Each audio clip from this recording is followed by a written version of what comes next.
Биыл 2 қаңтарда жаңа экологиялық кодекс қабылданды. Ол туралы көбісі біледі деп ойлаймын. Жалпы айтқанда бұл заманауи және реформалық құжат. Егер біз осы кодекске енгізілген барлық қағидаларды сапалы және уақытылы жүзеге асырсақ, әрине онда оң өзгерістерді көре аламыз деп ойлаймын. Қазақстан Республикасының жаңа экологиялық кодексі қабылданды. Менің ойымша кез келген кодекс сияқты бұл негізгі азаматтық құқықты жүзеге асыруға жауап беретін негізгі құжат.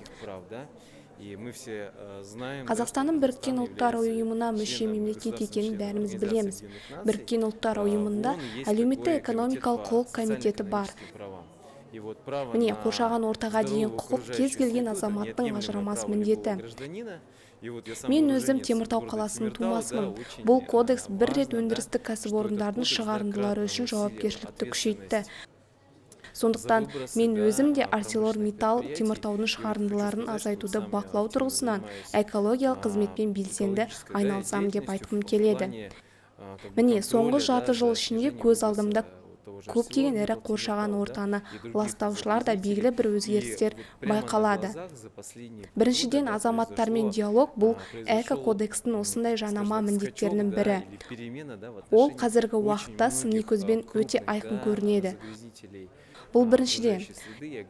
Екінші мәселе, бұл жаңа кодексте бірнеше айыппұлды күшейту, оның ішінде ірі ластаушылар үшін ғана емес, жекелеген азаматтардың жауапкершілігін арттыру туралы жазылғанын көріп отырмыз.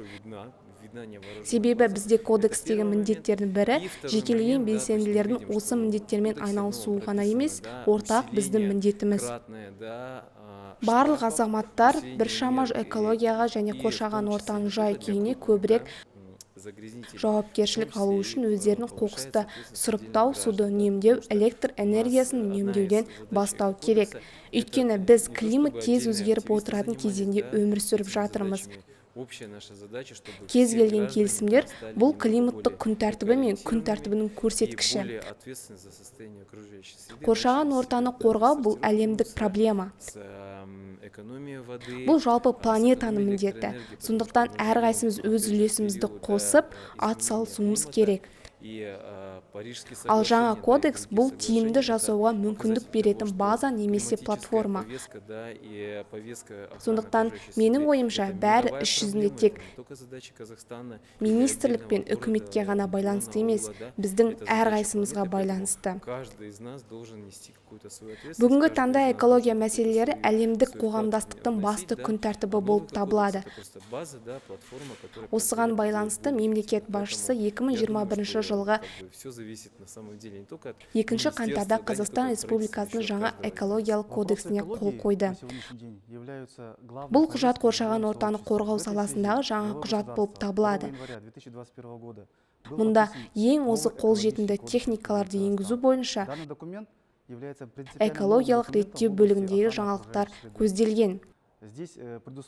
Бүгінгі таңда экология мәселелері әлемдік қоғамдастықтың басты күн тәртібінде тұр. Осыған байланысты мемлекет басшысы 2021 жылғы 2 қаңтарда жаңа экологиялық кодекске қол қойды. Бұл құжат экономикалық ынтымақтастық ұйымына кіретін ең дамыған елдердің тәжірибесін және осы экономикалық ынтымақтастық дамуын ескере отырып әзірленген жаңа нормативтік құқықтық акт болып табылады. Осы кодексте қосымша экологиялық рұқсат алу бөлігінде экологияның нормалау жөніндегі жаңа кіші жолдар көзделген.